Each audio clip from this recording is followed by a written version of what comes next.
Happy holidays. Want to give your host a gift? Consider subscribing, rating, and reviewing the show this holiday season. It really helps the show grow. From all of us at Believe, have a Merry Christmas, everyone, and a happy holiday.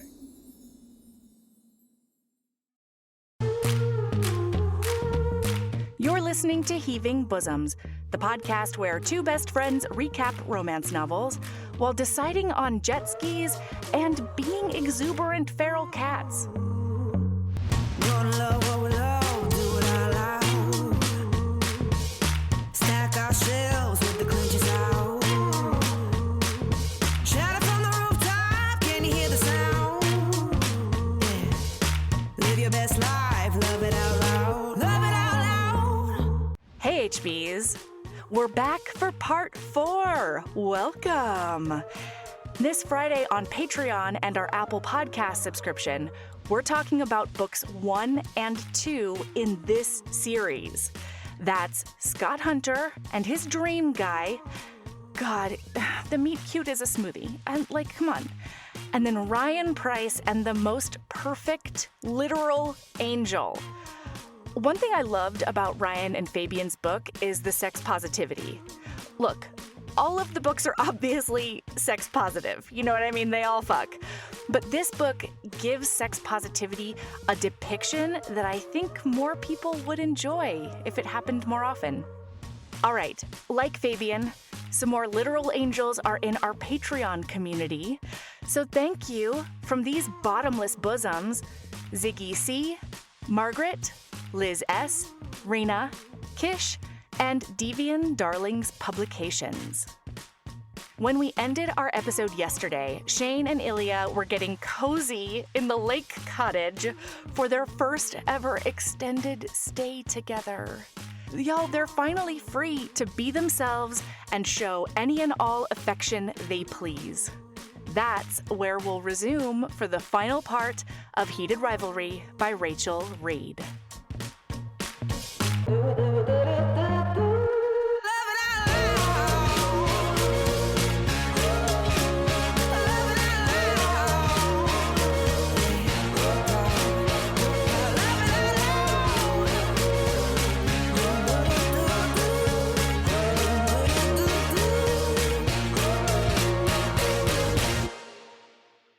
They're in the outdoors, just touching as much as they want.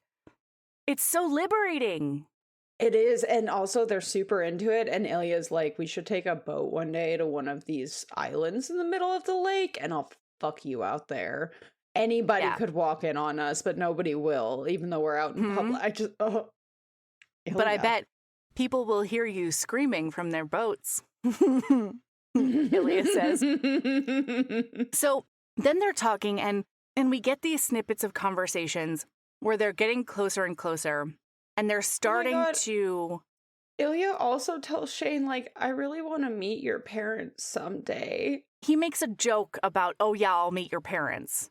And then he feels Shane tense up, and he's like, I was joking. I know that I'll never meet your parents. And then Shane says, no, I want you to, like, really badly. Yeah. I really want you to meet my parents. Uh-huh. They both want him to meet his parents. Yeah. Because they're boyfriends. But, like, not officially yet. You know? Uh-huh. And they can never be boyfriends officially, Sabrina. They can't. But then they start, like, kind of workshopping ways that they might be able to at least make their arrangement easier. All of their montages from here on out are like them discussing, like, what if we do this? What if we do that? Ilya's like, well, what if I became a Canadian citizen instead? You know, like, America isn't great about Russians anymore. So, like, I'll move to a team in Canada. And then they're like, okay, well, but then, or what if I move to, like, the West Coast? Then we won't play games against each other, and our rivalry will just slowly die. And then... And they talk about it as they... he sees that Shane does not like the idea of only seeing each other twice a year, like only playing each other twice a year. Well, yeah, because hockey seasons are insane. Yeah. And Ilya says, it's like a sacrifice for future gains. And Shane's like, oh, I guess, yeah. When he phrases it like that, Shane's a little bit happier about it.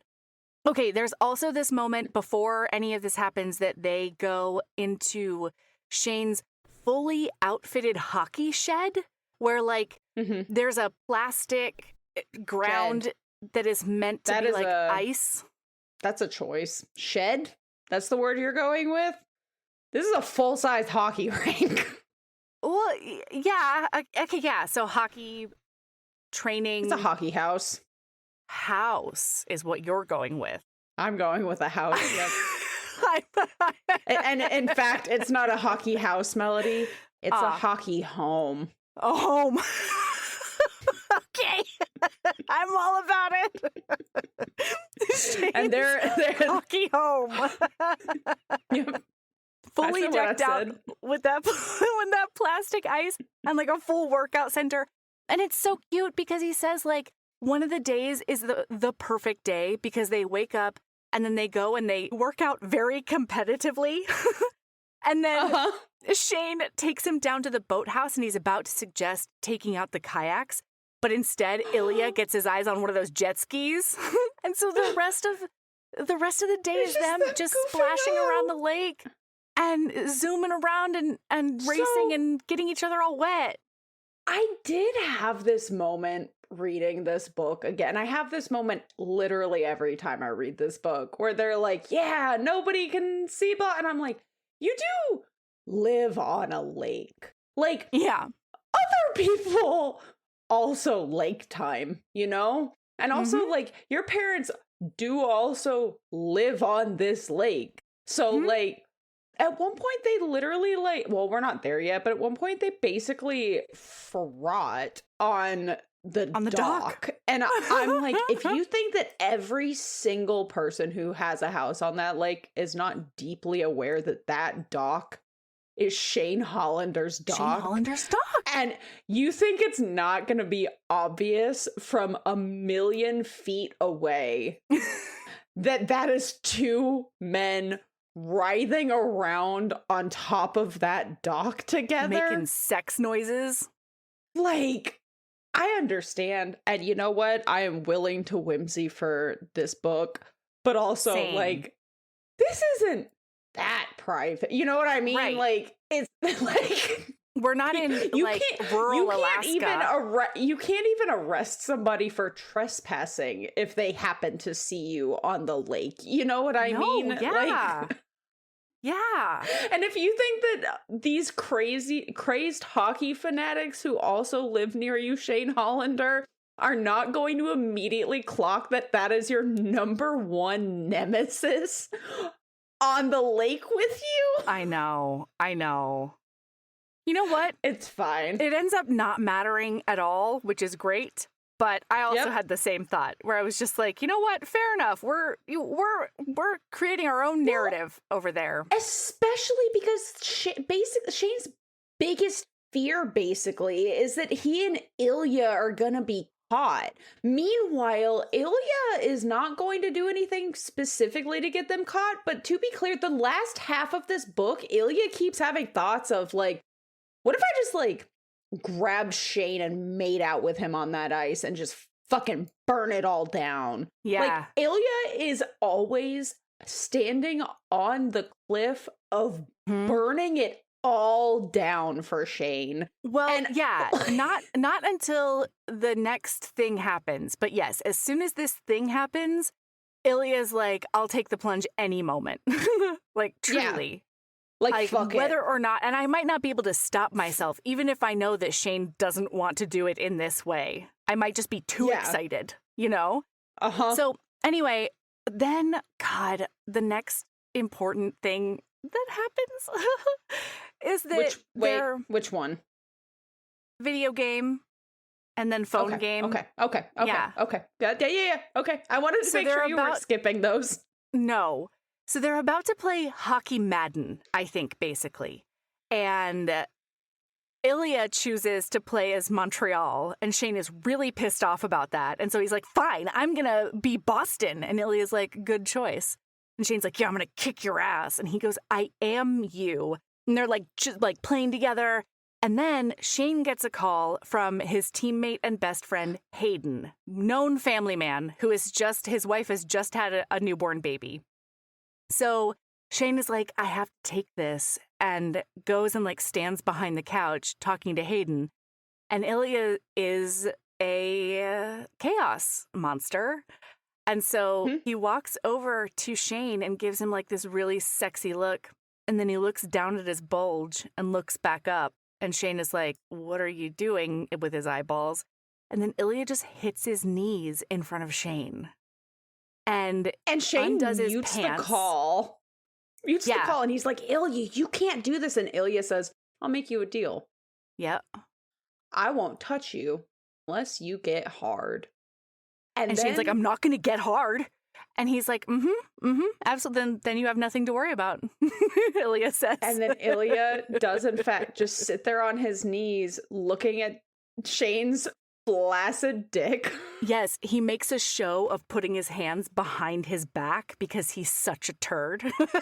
Ilya is such Ilya a troll. He's like, I've never seen this dick soft before, actually, because it's always just hard as a rock when I'm around. Interesting. Yeah. And he's like, wow, maybe Shane really isn't into this game. But then his cock twitches and starts to plump up. And so he fully starts blowing. Yeah, he fully starts blowing Shane while he's on the phone with Hayden. And he's like, I cannot believe that Shane hasn't hung up. Like, does he actually want me to make him come while he's on the phone with his best friend while they're talking about, like, babies and shit? Oh, because that's one of the things that Shane says. He's like, we can't do this. It's fucking creepy. And then Ilya goes, but hot, no? Also hot, though. This is just, I need you. I don't know if you really, really clocked how important it is, Melody, but there is the scene where Ilya thinks that there's a wolf in the woods, but it's a loon. Wait, we're not there yet. We're not there yet. I'm sorry. Because another very crucial emotional thing happens right after this hilarious blowjob, okay? Okay. I have no notes on this. This is just coming from my bones. You know what I mean? So, well, yeah, from you. No, it's coming from you reading this part of the book like 5 times. Cool your jets, Sabrina, okay?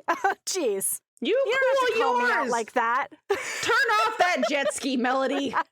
How dare you?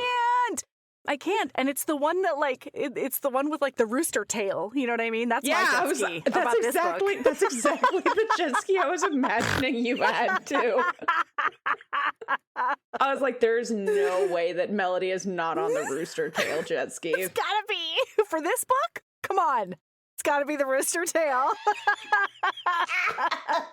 There might be a low-key jet ski for a different book, but not this one, okay? Anyway. There's not a single universe where I see you on any jet ski, unless the rooster tail is completely unavailable, and I don't think somebody else is using it. I mean, it is not even an option for a single person. Yeah, there's not a single one in this universe. Okay, so anyway, the blowjob happens, and then Ilya runs over to the couch and throws himself onto the couch so that he can giggle into a pillow and not be heard. And then I guess Shane, like, ends the call very shortly after because he jumps onto Ilya and starts hitting him with a bunch of, his pillow over and over again. And then he looks at Ilya and he says, why is that so hot? And Ilya says, it's because you want to be bad. And then there's, like, this beat, and obviously, like, Ilya's face shows his concern because he's thinking, like, what if that's all this is? What if that's the only reason Shane has wanted to be with me? And Shane can read that on his face, and so he says, that's not the reason that I'm doing this with you. You know that, right? Like, it might have been at first, but that's not the reason anymore. And Ilya really, really wants to ask him what the reason is, but he chickens out and he doesn't do it. And it's really sweet. And then they, like, make out more or whatever. But, Ilya is wondering, like, is he just a passing fancy, like the bad boy, itching his bad boy, whatever. Does that make sense? Yeah. Scratching his bad boy itch. I wasn't going to... It was what you meant, but I wasn't going to say it out loud because I really don't like it. You didn't want to help a brother out over here? No, not with that specific phrase. I don't know why the phrase specifically scratching his bad boy itch squicks me out so hard, but it does. Okay, fair enough. I don't know. It kind of does sound like herpes, doesn't it? Well, and like it's not like there's I don't like it. What's your bad boy itch? What's a bad? Fair. I don't like it. I get it, but it's a craving for a bad boy. Well, yeah. AI agents are everywhere, automating tasks and making decisions at machine speed. But agents make mistakes. Just one rogue agent can do big damage before you even notice. Rubrik Agent Cloud is the only platform that helps you monitor agents, set guardrails, and rewind mistakes, so you can unleash agents, not risk. Accelerate your AI transformation at Rubrik.com. That's RUBRIK.com. Okay, so now it's bonfire times. And also, Ilya is such a fucking Russian snob, a city boy Russian snob about being at this cabin the whole time. Because he keeps on being, I guess that's what passes for entertainment out here, like watching ducks. Oh my God, he's such an asshole. And he's like, and now we're just watching logs turn into ash. And I was going to say something about it, but Shane looked so excited about having a bonfire together that he couldn't. And now they're curled up by the bonfire, just watching it burn. It's so cute. And okay, take it over, Sabrina. What happens at bonfire? I mean, it's not crazy. I just really needed you to make a note of it because it becomes extremely important. But there's a noise in the woods that sounds like a wolf. Yeah. And Ilya's like, oh my God, what the actual flip-flop fuck is that? Uh-huh. Are we dead? Imminently dead. And Shane's like, it's a loon. And Ilya's like, a what? And Shane's like, a loon, it's like a type of duck, dude. Oh my fucking God. You thought it was a wolf. You thought something was about to come out of the forest and eat us. And Ilya's like, yeah, what the fuck kind of bird makes that noise? And then Shane loses his mind and he doubles over and he's like, a loon.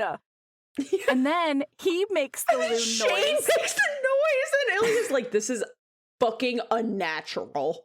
Yeah, he says, I'm so sorry. You also speak bird now, as well as English and French. And then Shane goes, yeah, I speak bird, no accent.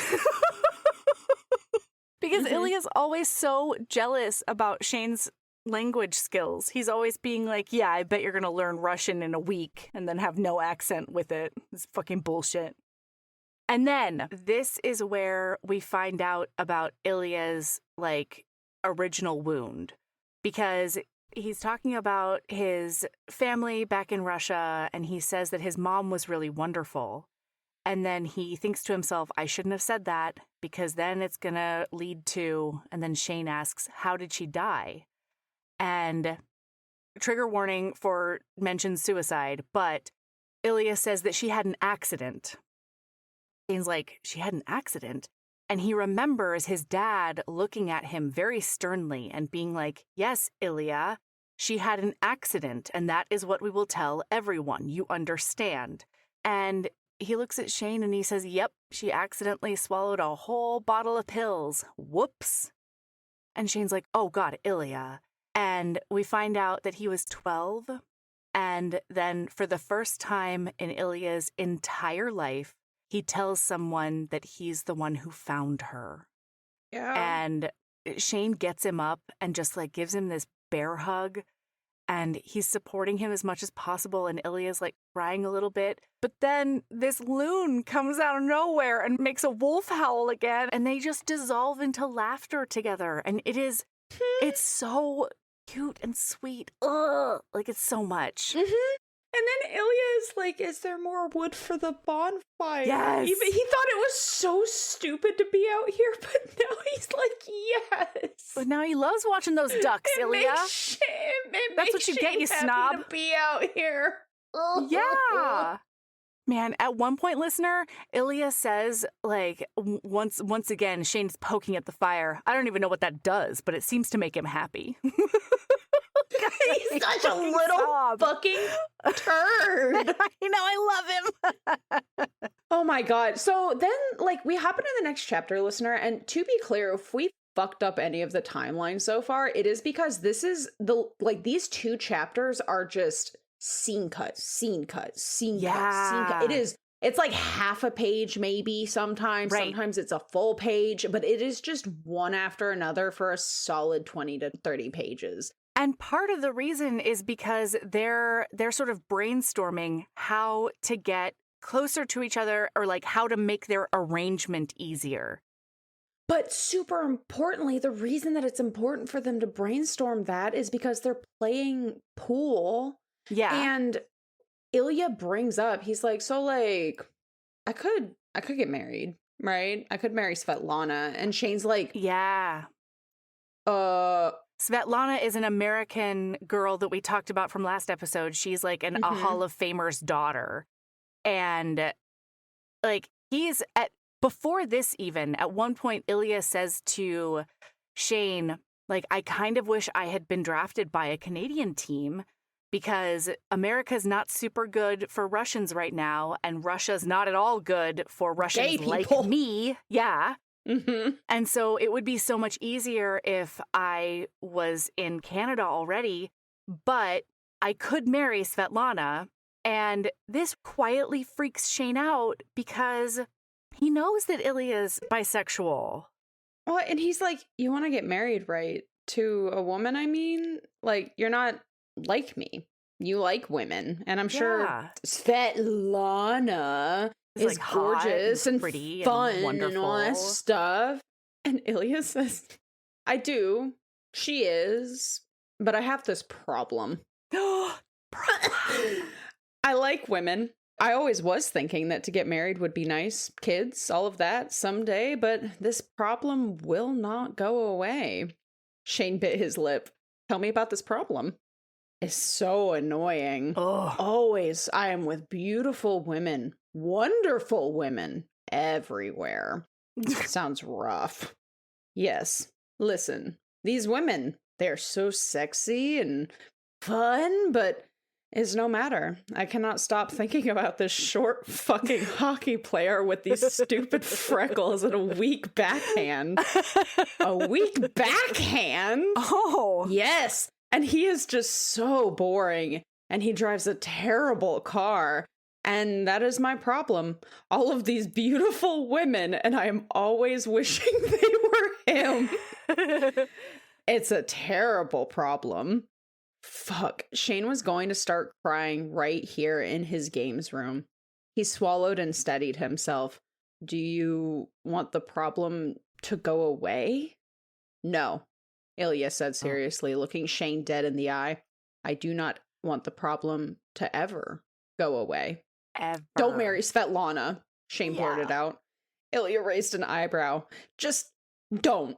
I know it wouldn't be for love or whatever, but don't. I couldn't. We can figure something else out, okay? And Ilya looks a little surprised, but he just nods and says, okay.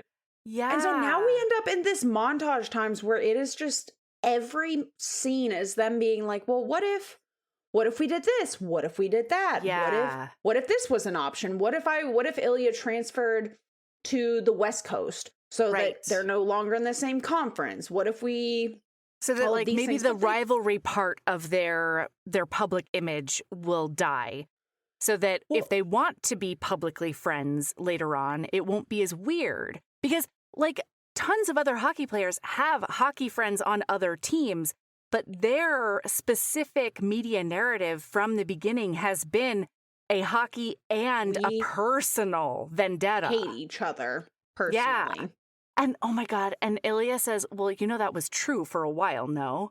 And Shane's like, yeah, but I think it's safe to say that's no longer the case. And Ilya's like, maybe. Hmm. Oh my God. I'm so sorry. I just remembered something that Ilya said, I think when they were having burgers, but maybe not. Can I really quickly? He's talking about his parents.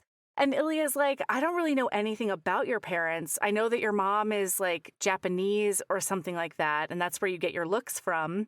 And Shane goes, well, half my looks, yes. And then he goes, and your dad? Your dad is boring? Is that where you get your boring from? He's such an asshole. I love him. I love that never changes between them as well. I love it. Melody, I need you to understand. Truly never, because this is the long game. Like it never ends. Oh my God. And then so they keep going back and forth with all of these ideas, like montage. And then Shane is like, well, what if you played for Ottawa? And Ilya's like, what? That's just as bad. Ottawa and Montreal are rival teams. And Shane is like, no, but like the difference is that you'll only be an hour away, and like we'll make it work, and like that would make sense, like as to like the proximity makes more sense if we start to see each other in a different light, and like that's what we can change the narrative in the media. And then Shane keeps talking and he says, and you'd be in Canada and you could apply for citizenship eventually. Yes, I understand that part. Aww. And maybe someday when we both retire, we can be together. For real.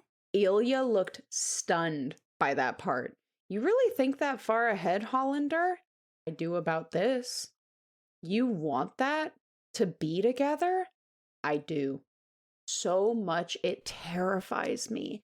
And then Ilya looks away from him and Shane starts feeling just this pit of dread in his stomach. And then Ilya turned back and quickly rolled on top of Shane and was kissing him and kept murmuring the same thing in Russian over and over again until he pulled back and translated. I love you. Shane froze, and then Ilya froze. Holy shit, Shane whispered. It wasn't how he had meant to respond. Ilya's eyes were so wide and so scared. So scared. I love you too, Shane said. Ilya gave a shaky smile and exhaled. Thank Christ. Does it feel like agony for you too? Ilya started to nod, then stopped. He shook his head slowly instead. Not anymore! Oh my God. Okay, so to be clear, Shane's plan is Ilya, when he's a free agent, goes and plays for Ottawa. And then, like a year later, they would start a charity together that they both feel really strongly about. And Shane's like, that would be totally legit. I've wanted to start a charity anyway. And then that's when we can go public and tell people that our relationship has changed and now we're legitimate friends. Well, because we've definitely touched on it, listener, but the biggest thing is they're not starting from zero. If they're going to be together, they're starting from -500. Yes. Like, they don't have to just come out as being buddies. They have to completely and not just come out as being gay. Yeah. Not come out as being interested in men. None of that. They have to, and it's like 8 years of history, of lore, of hockey lore. Yes. That they're fighting against. Yeah. And when they have to rewrite the narrative, it's from below the ground up. Right. Like, and so it's rough. It switches perspectives, and Ilya is laying there. So Ilya's laying there, and he feels like his smile is going to split his whole face. Like, they're both just giddy. Shane is beaming at him. Oh, and it says eyes bright and freckles crinkled, and Ilya loved him. And Shane loved him. Holy fucking shit, Shane Hollander is in love with me. And then, as they're talking, Ilya says, how could we let this happen? And Shane goes, I don't know. We're very stupid and irresponsible. And then Ilya says, very dumb, yes. Oh God, Hollander. And then he kissed him because how could he not? Yes. And Ilya's having this like almost physical reaction to where nothing feels real. And so he starts like pinning Shane down just to make sure he like can't get away. And he looks at Shane and he says, is this real?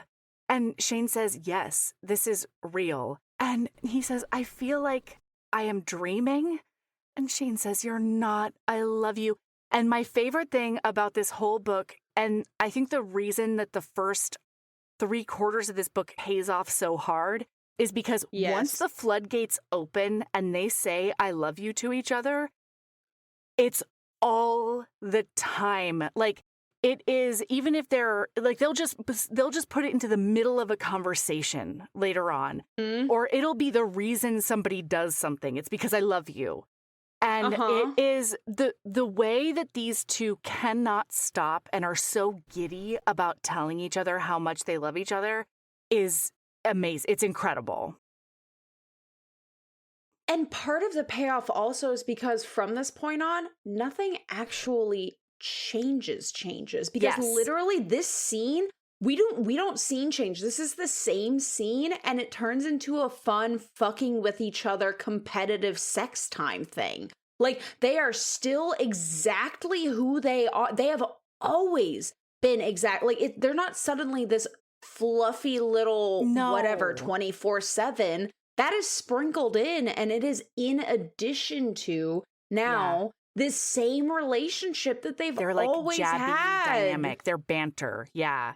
Yeah. And so Shane says, I want to be as close to you as possible. And Ilya says, you are. And he's like, no, I want to sit in your lap. I want to face you. And that's how I want to fuck you. And Ilya says, like, I want that too. I love you. Yes. And then he starts touching him and Shane's like, oh my God, I'm gonna come. And Ilya's like, stroke yourself for me. And Shane's like, no, I can't, I swear. And he's like, stroke yourself just a little. I think you can do it and not come. And then Shane's like making it very clear he probably can. And Ilya goes, because he's a shit stirrer. Yes. Ilya goes, if you love me. And Shane's like, I'm starting to question that. And Ilya says, you love me. Show me how much. Like, stroke yourself and maybe I will fuck you. And then the next thing is, as if there was even a chance Ilya wouldn't. And it's wonderful because then Ilya like actually takes this as the act of love he was joking about. He says, like, Ilya gasped at this display of obedience. He knew Shane wasn't lying about how dangerously close he was. And like that turns into more sexy banter. And then they end up having sex, and it's like the most amazing thing. And when this is happening, they can't stop saying, I love you, I love you, I love you. And they're saying, I love you, like, into their orgasms. Well, it's and so also good. Importantly, like, they're able to say what they're feeling now. Like, instead of just feeling it and showing it, but then questioning if the other person means this thing. They're able to give this verbal affirmation that they're both here. They're both in it. They're both in love. They're both like, I love them so much. And it's just so cute because now he's opened up and Ilya doesn't open up to anybody. So like in their post-coital snuggle times, Shane says, what was your mother's name? And Ilya says, Irina. And Shane says, that's what we should call it. Our charity. The charity we start, I think we should start a hockey school. And then all the money goes toward mental health organizations and specifically suicide prevention. Shane was looking away as if he were embarrassed, but Ilya held his chin and guided his face toward him. It was just an idea, Shane said quietly. And Ilya was not going to cry right now. Shane, he said, I love that idea. Yeah? Shane smiled. Yes, it's very... Fuck. What was the right word? Was there a right word for everything Ilya was feeling in that moment? he couldn't think of one, so instead he said, "She would love you." And Shane says, "I wish I had met her." And it's just the fucking sweetest. Yeah, it's so sweet. So then now is this dock scene that we mentioned before. And Ilya like pushes Shane into the water. It's hilarious. There's a bunch of like grappling that they do in the water, splashing around. And then Ilya pins Shane up against like the side of the dock, and they're bantering more and kissing. And then they end up frauding on top of that dock, which is so, it's like anybody and then could see. They hop back in the water to like get the cum out of their pants basically and like rinse off a little bit. And then they walk back up to the house. They're making out on the deck. And Shane's phone has been ringing and they've been ignoring it because, you know, frauding is more important. Oh my God, they've literally been yelling up the hill. They're like, shut up! Go away! Leave me alone! Yeah. And so, they're making out on the deck. And it's like, thankfully, thank you, Rachel Reid, it's like a sweet makeout. You know, it's like it's a moment of connection kind of makeout. Okay, so on this reread, I couldn't remember it. And in my head, this happened while they were like still laying on each other on the dock. And I was like, oh no. It doesn't, luckily. Because listener, what happens is over their shoulders, they realize that there's a person standing in Shane's house and it's Shane's father watching them make out on the deck. And without saying a goddamn word, Shane's dad just turns around and books it out of there.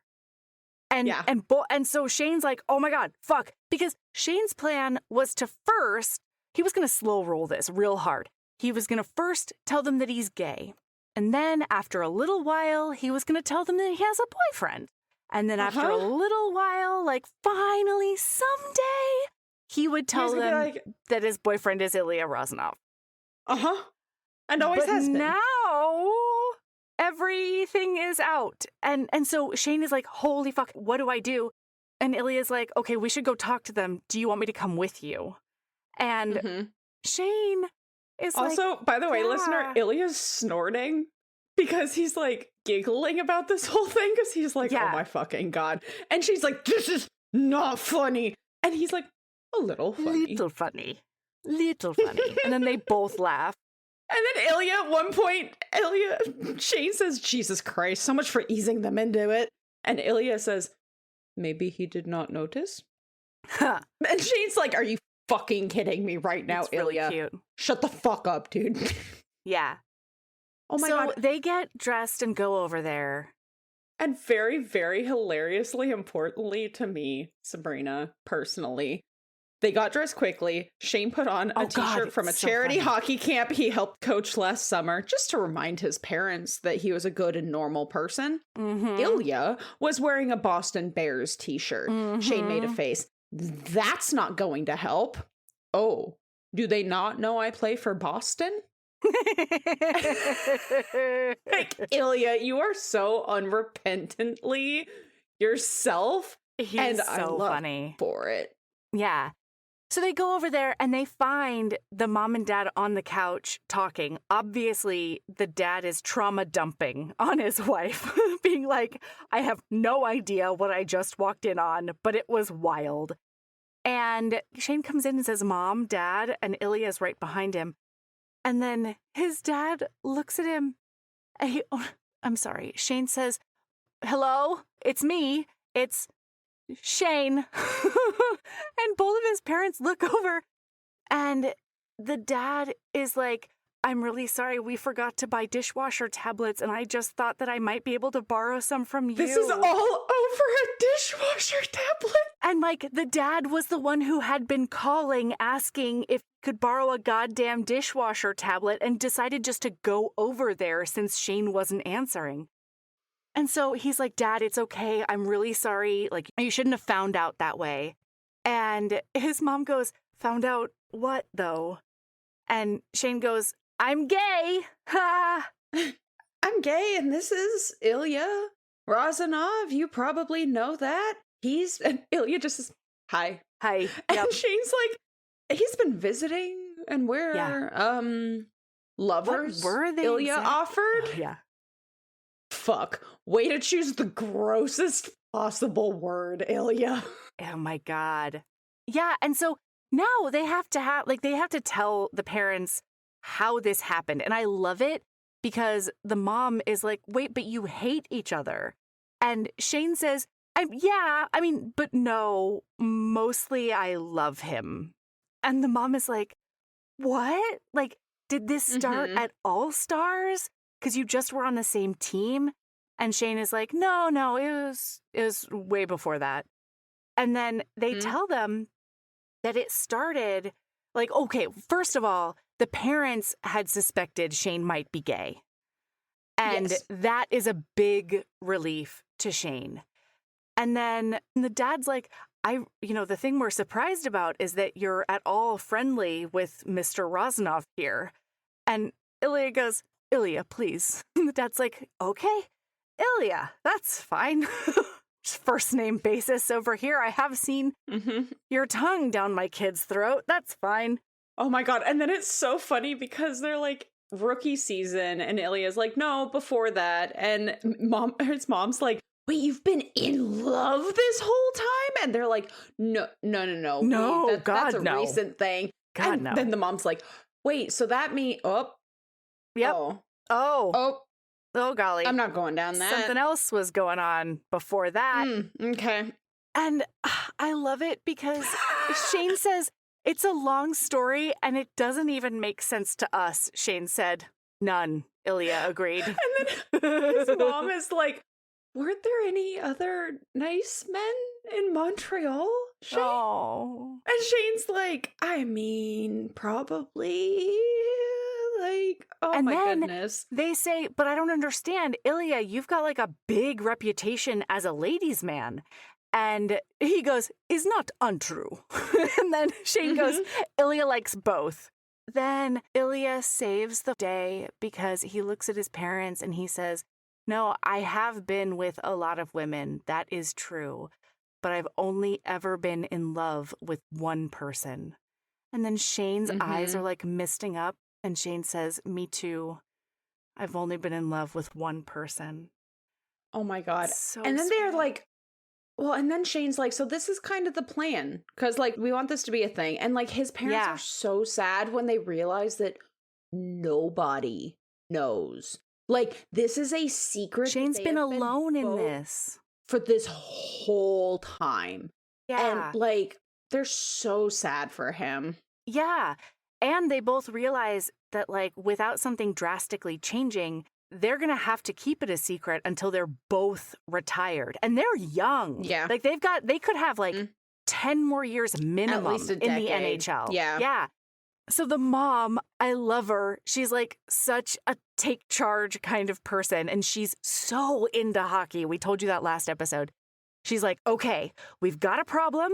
What's the solution? Let's figure it out. And Shane realizes, he says, oh, Una Hollander was on their side and he could not think of a better ally.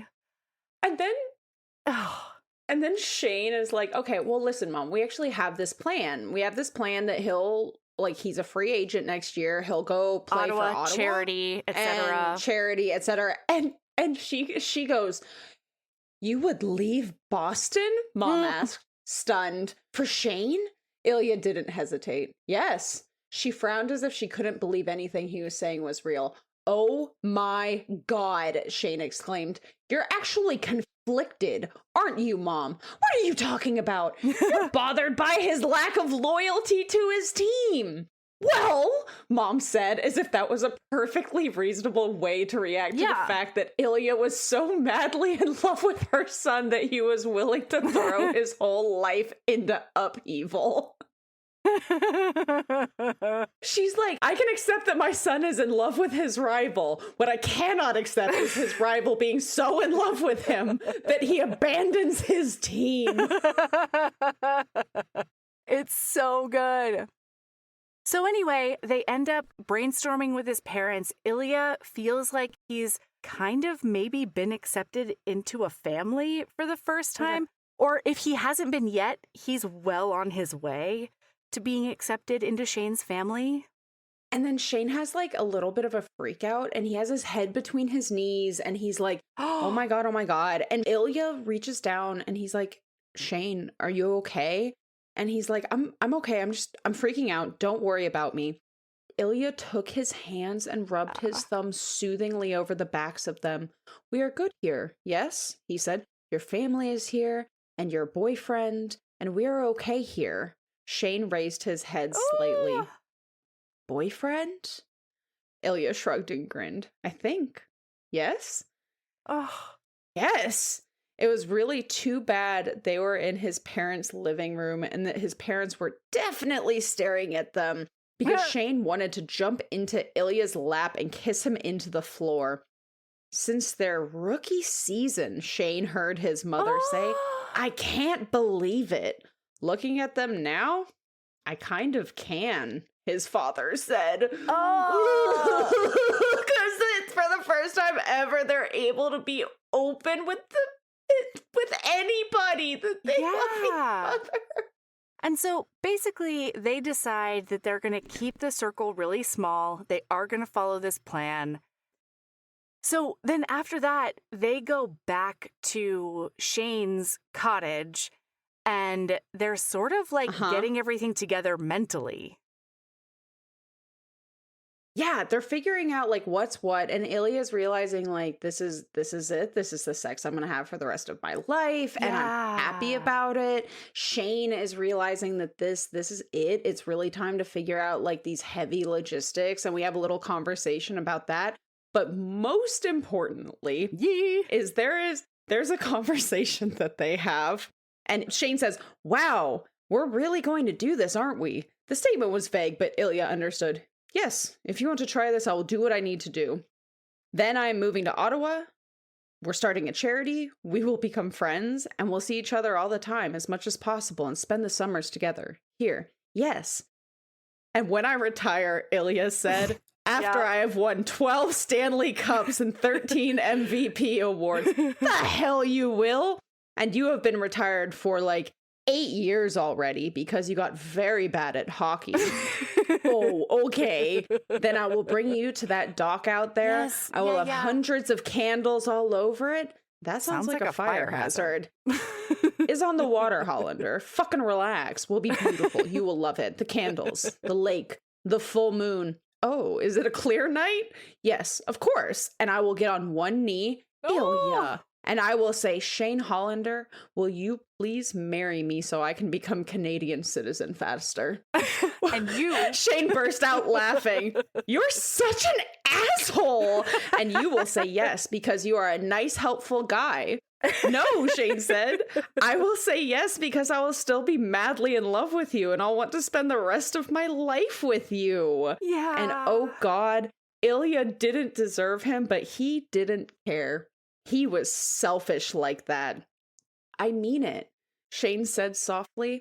I want to have a life with you. I know it will be awkward and will still involve a lot of sneaking around for a while, but I'm playing the long game here. Yeah. That's the name of the book. That's the name of the book. That's the name of their ending. The long game. Yep. Okay. So now it's epilogue times. Yes. Now we jump into the epilogue, which is 16 months later, and they're in Montreal. It starts with them being in a legitimate hockey fight on the ice. Like, Shane is yelling at the ref, being like, this fucker tripped me. And Ilya's like, ooh, it's so sad that you trip over your own skates. Like, whoa, what a rookie move. And then Hayden comes over to try and, like, break it up a tiny bit.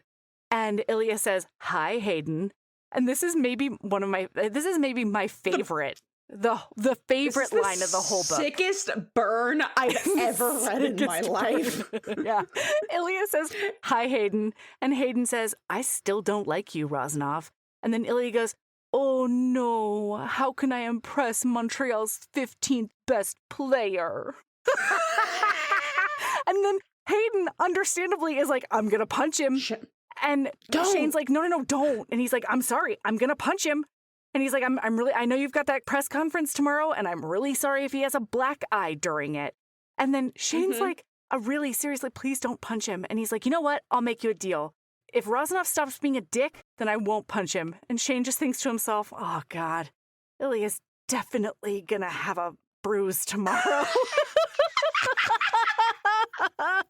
Oh my God, it is so fucking funny. It's so cute. So the press conference is the next day, and Shane comes Shane is like having a moment, like a tiny meltdown, you know, being like, we've planned for this, but now it's time to execute. And like, that's very overwhelming. Ilya comes in and he comforts him, and he's like hugging him from behind and being like, this is going to go so well. And I'm so like excited and proud to be with you. And like, it's going to happen. They do the press conference. They explain everything. And Shane is doing all the talking because he wants to explain it in both English and French. And then Ilya goes off script and he is like, all right, I can only say my part in English. Ha ha ha ha. But he tells them all about his mom and how she had terrible depression and she had no support or help or understanding. And she lost her battle with depression when he was 12. And so that's why this charity and where the money's going is really, really important to all of them, but Ilya specifically. And also, this comes back a little bit more in book 3 because one of the heroes has terrible anxiety. And then he and Ilya have a whole conversation about how hockey needs to take care of their players more in regards to mental health and, you know, addiction and things like that. It's so good. I'm so sorry. Anyway, so Shane puts his hand on Ilya's forearm as he's talking about his mom, and it's the goddamn sweetest. And then Shane like pulls him back into the bathroom and he's like, Hayden, watch the door, please. And he pushes Ilya back and he's like, I'm so fucking proud of you. I had no idea you were going to say that. And Ilya's like, I didn't either. And Shane once again tells him like, I'm so, so proud to be with you, to be yours. And I know we're going to have to keep sneaking around, but I just need you to know that no matter what, I'm so, so proud to be your guy, you know? And then he's like, do you really have to leave today? Because Ilya's supposed to go back to Ottawa and Shane's going to Chicago because, like, hockey. Ugh. But then that night, he checks his phone for the time and ends up messaging Ilya and says, don't leave without saying goodbye. And Ilya writes back, never. And then he texts Shane 11:26 because that's his hotel room in the hotel. And Shane says, seriously? Best night ever. Yeah. See you soon. See you soon. And Ilya's like, we only have a couple of hours, but thankfully we are goddamn professionals at packing everything we need into a couple of hours of privacy. Oh, and it's so good. Oh my God. I fucking loved this book. I love this series. I can't wait to squee about it on Patreon. And I think it's going to have to be at least 2 episodes because I'm going to want to talk about 1 and 3 and then 4 and 5. Just FYI. Yeah. Okay, good. Yeah. Okay, good. And then again, just a reminder, listener, check back in 3 weeks for the long game. Yeah, something like that, right? 2 weeks? I don't know. 3 or 4 weeks. Month, the long game is happening. Whenever the show is over, the next Monday we're coming out with the long game. Basically, is what's happening. Anyway, I just Wow. All right, Melody, what's your lady love?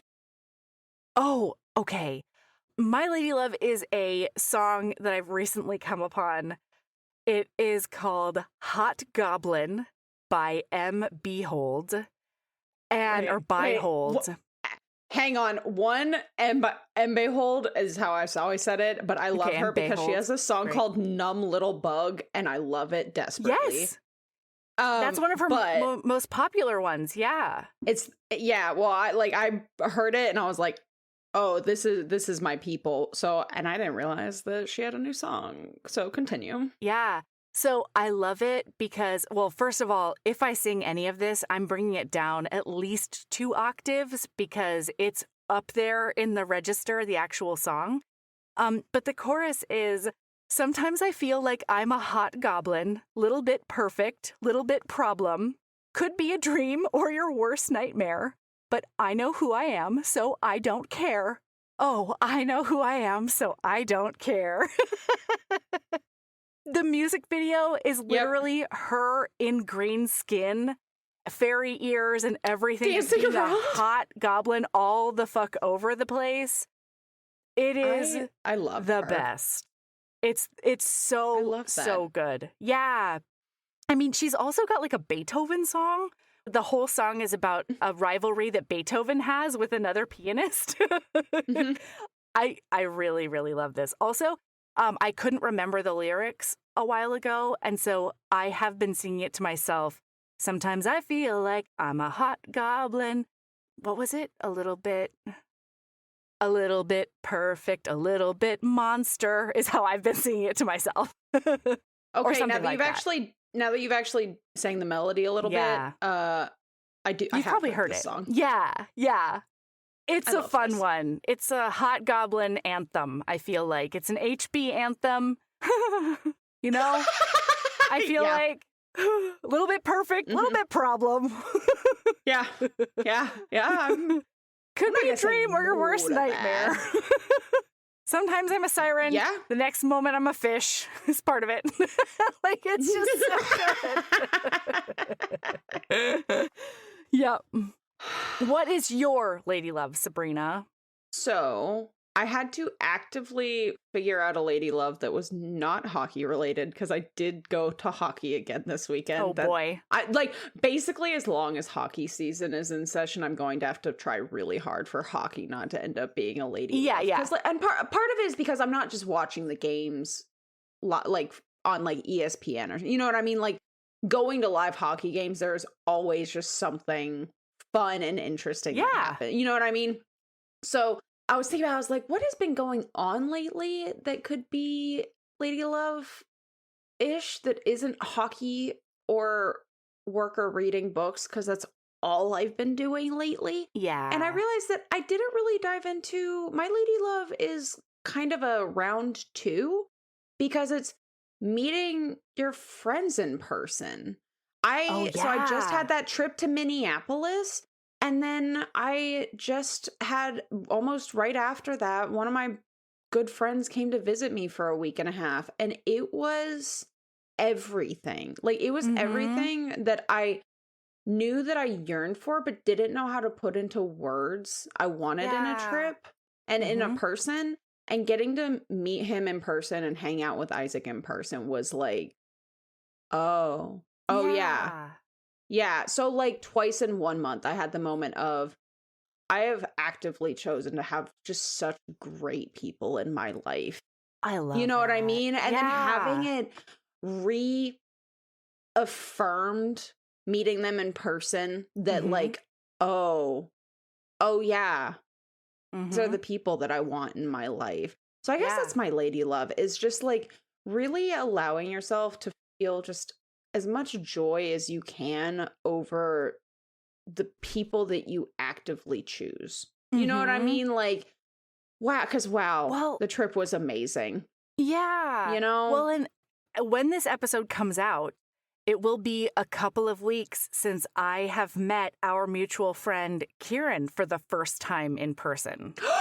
So I'm really fucking stoked about that. Yeah. It's been all over the geriatric Discord. I don't know. Maybe not all over. We've talked about it a couple of times. In what world have I had the time and the You're right. awareness and the mental space to know. be Isn't that in- cool, though? Yeah, I'm meeting up with Alexis and Kieran in New York. I have done that a couple of weeks ago when listener hears this. And I bet it was fucking rad. I'm so excited about it. Oh my God. I Just, like, cannot wait. Yeah. My lady love is be joyful about the people you make an active choice to have in your life. But also, I think the lady love is like fucking follow your bliss and make an effort to meet those people, your internet friends in person. Yeah. Yeah. Make it tangible. Yeah. I mean, not for nothing, I can't Sabrina. wait to meet you in person, Melody. We've never met in person. I was literally just thinking about that while this was happening, and I was like, oh my God, when Melody and I actually meet in person, it is going to be feral goblin time. Yes. And it's going to be incredible. Constant snuggles. Oh my God. Oh my God. Can we have like snuggle party times on the couch and just like be under blankets and eat snacks and watch rom-coms? Yes. Yes. I mean, that's a demand I am currently making. God.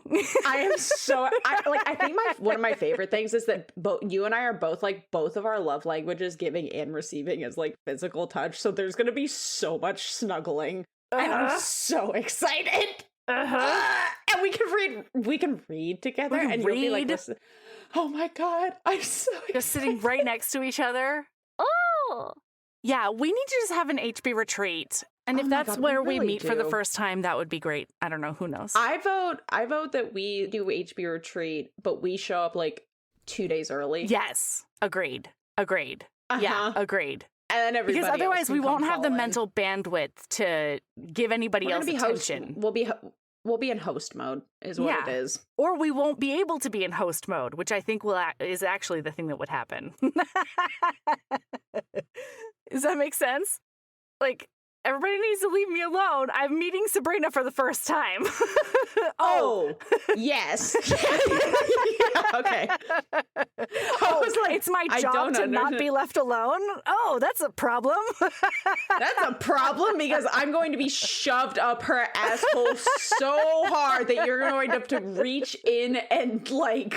That's right. You think I can hear you from all the way in here?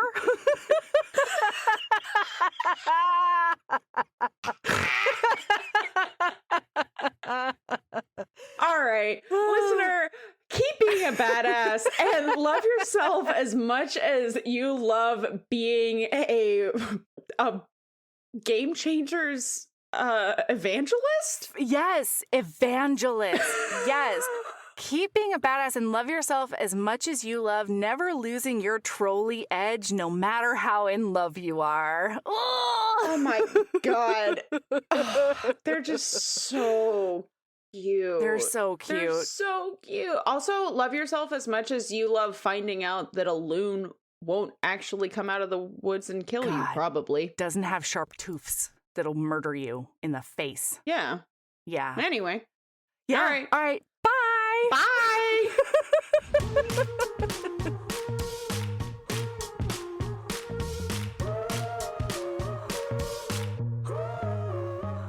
Thank you for listening. Next week, we're still on our gay shit. We'll be back with Delilah Green Doesn't Care by Ashley Herring Lake. Heaving Bosoms is produced by us, Melody Carlisle and Sabrina Bradley. Editing is done by me, Melody Carlisle. Our theme music is by the incredible singer-songwriter Brittany Fonts, and our art is by the ultra-talented author Kate Pryor. If you like our show, remember to follow us on your favorite podcast app, rate us 5 stars, and leave a review. That one small action is a huge way to help the show.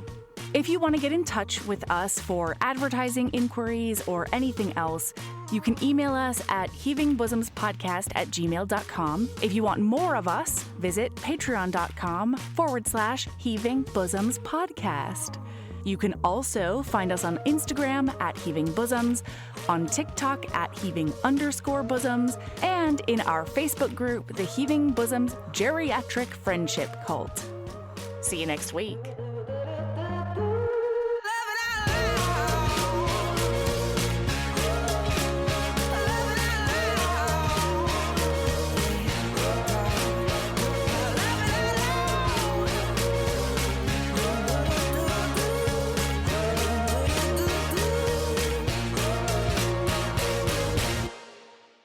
Ilya Rozanov sounds exactly the way that Michael talks to me a lot of the time.